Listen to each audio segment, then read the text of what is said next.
ક્યારેય વિચાર્યું છે કે આજની આ હાઈટેક દુનિયામાં એક એવી પણ જગ્યા હોઈ શકે જે હજારો વર્ષોથી બદલાઈ જ નથી, જ્યાં સમય જાણે થંભી ગયો હોય?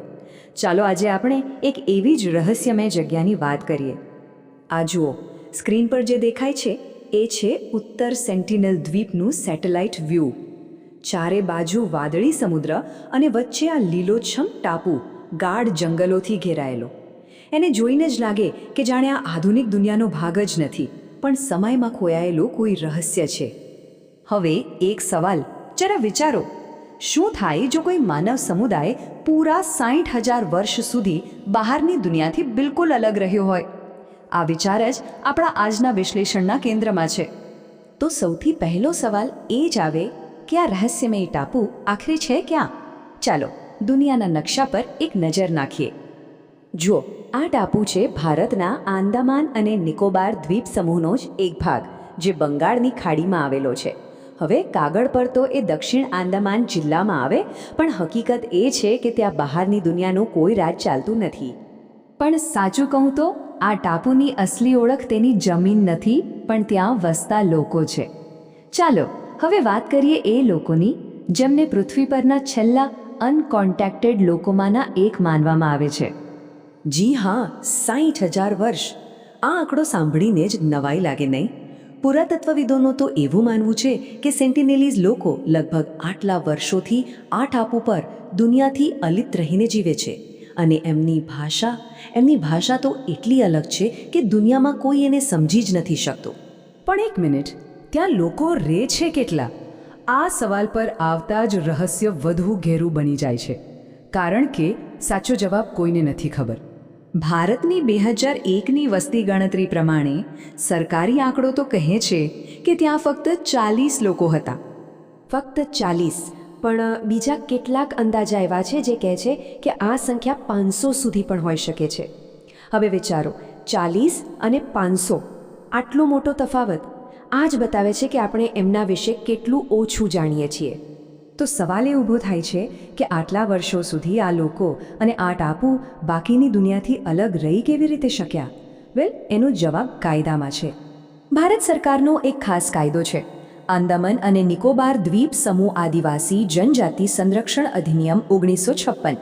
આનો હેતુ ખૂબ જ સીધો અને સ્પષ્ટ છે: સેન્ટિનેલીઝ લોકોને બહારની દુનિયાની બીમારીઓથી બચાવવા. કેમ કે શરદી ખાંસી જેવી સામાન્ય બીમારી પણ જે આપણને કશું નથી કરતી, એ એમના માટે જીવલેણ બની શકે છે. કેમ?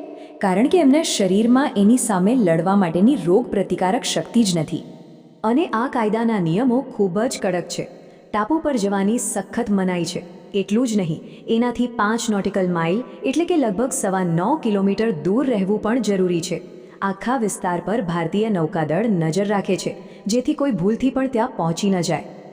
પણ જો કોઈ આ નિયમ તોડે તો? જો કોઈ આ અલગતાનો ભંગ કરે તો શું થાય? ચાલો હવે એના ખતરનાક પરિણામો પર નજર કરીએ. એમનો જવાબ હંમેશા એક જ રહ્યો છે.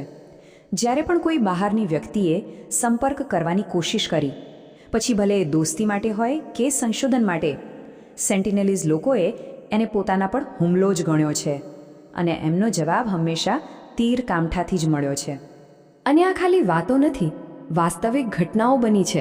જેમ કે 2006માં 2 માછીમારોની હોડી ભૂલથી એમના કિનારા પાસે પહોંચી ગઈ અને તેઓ પાછા ન ફરી શક્યા.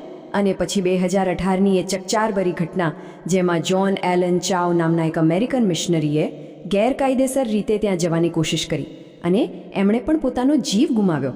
અહીંયા કાયદો એક રસપ્રદ વળાંક લે છે. ભારત સરકારની નીતિ સ્પષ્ટ છે. તેઓ સેન્ટિનેલીઝ લોકોની એકલા રહેવાની ઈચ્છાનું સન્માન કરે છે. એટલે જો તેઓ પોતાના બચાવમાં કોઈ બહારની વ્યક્તિ પર હુમલો કરે અને એમાં કોઈનું મૃત્યુ થાય, તો એમના પર હત્યાનો કેસ નથી ચાલતો. એક રીતે જોઈએ તો કાયદો પણ માને છે કે એ એમની દુનિયા છે અને એમને પોતાની રક્ષા કરવાનો હક છે. અને આ બધી બાબતો આપણને એક મોટી દ્વિધા સામે લાવીને મૂકી દે છે. એક તરફ છે એમનું સંરક્ષણ અને બીજી તરફ છે બાહ્ય દુનિયા સાથેનો સંપર્ક. આ એક ખૂબ જ જટિલ અને સંવેદનશીલ નૈતિક પ્રશ્ન છે. અને અહીંયા આખી વાત વધુ ગૂંચવણભરી બને છે. જો એક તરફ છે 1956નો કાયદો, જે એમને પૂરેપૂરું સુરક્ષા કવચ આપે છે, પણ પછી 2018માં સરકારે એક એવું પગલું ભર્યું જેણે બધાને વિચારતા કરી દીધા. એમણે આ ટાપુને પ્રતિબંધિત વિસ્તાર પરમિટ એટલે કે RAPની યાદીમાંથી હટાવી દીધો. આનો મતલબ એ થયો કે હવે સંશોધકો અને માનવશાસ્ત્રીઓ ખાસ પરવાનગી લઈને ત્યાં જઈ શકે છે. આ નિર્ણયે એક નવી જ ચર્ચાને જન્મ આપ્યો. શું આપણે એમના સંરક્ષણ અને સંપર્ક વચ્ચે કોઈ રસ્તો કાઢી શકીએ? તો અંતે આપણે એ જ મૂળભૂત સવાલ પર પાછા આવીએ છીએ. શું આ કાયદાકીય સુરક્ષા એમને બચાવી રહી છે કે પછી એમને એક કુદરતી જેલમાં કેદ કરી રહી છે? અને એનાથી પણ મોટો સવાલ, એમના ભવિષ્યનો નિર્ણય લેવાનો હક કોને છે? એમને પોતાને, આપણને કે પછી સમયને? આ એવા સવાલો છે જેનો કોઈ સીધો સાદો જવાબ નથી, પણ એ આપણને માનવતા, સંસ્કૃતિ અને વિકાસના અસલી અર્થ વિશે ઊંડાણપૂર્વક વિચારવા પર